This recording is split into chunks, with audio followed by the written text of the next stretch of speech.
Ethan Carter had always been a bargain hunter, so when he stumbled upon a rundown house on Elm Street, he saw only potential.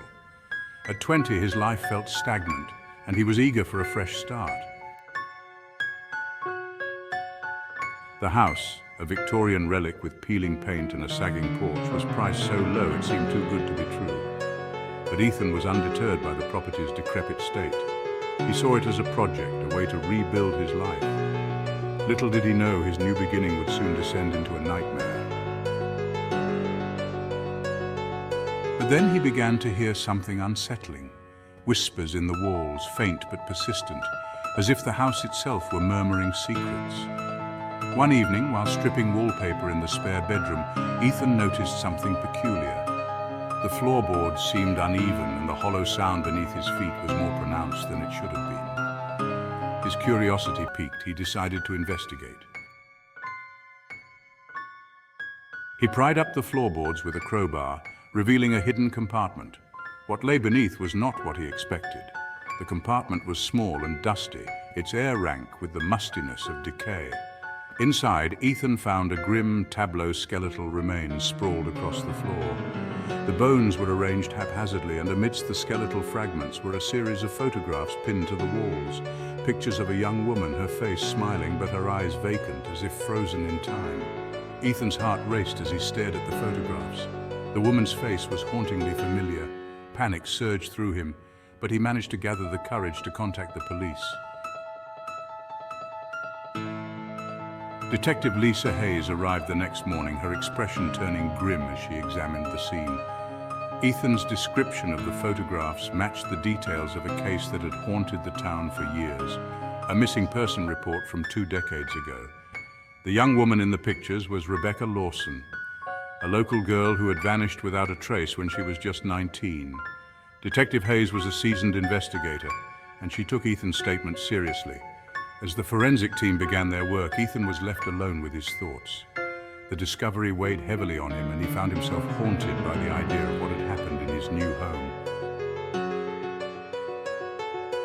The investigation revealed that Rebecca had been a bright and beloved member of the community, and her disappearance had left a void in the town. As the days passed, Ethan learned more about her life and the anguish her family had endured. The case had gone cold, with no leads or suspects until now. The house, it turned out, had a sordid history. The previous owner, a man named Harold Blake, had been a reclusive figure with a dark reputation. Neighbors remembered him as a strange man who had kept to himself and avoided contact with the community. When he had died suddenly, the house had been abandoned and his past had slipped into obscurity. Ethan's discovery brought the case back into the public eye. Detective Hayes and her team scoured the property for additional evidence, and as they dug deeper, they uncovered a hidden room in the basement.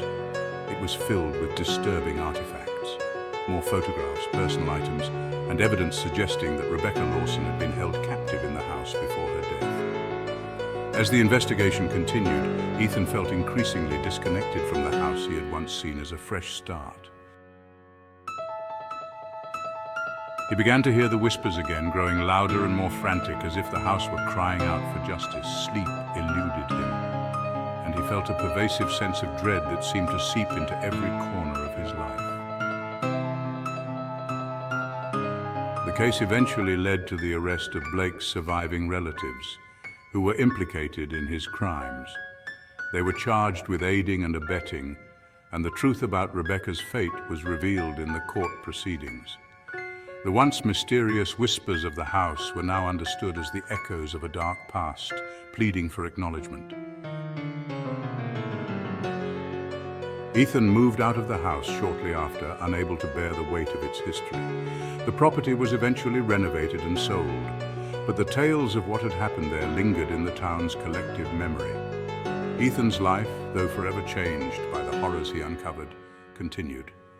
He often wondered if the house would ever be truly free from its dark legacy. To this day, some say that the whispers still haunt Elm Street, a chilling reminder of the tragedy that once lay hidden beneath its floors. And Ethan, now a wary and thoughtful man, sometimes finds himself glancing back at the old house whenever he drives by, shivering at the thought of what lies beneath.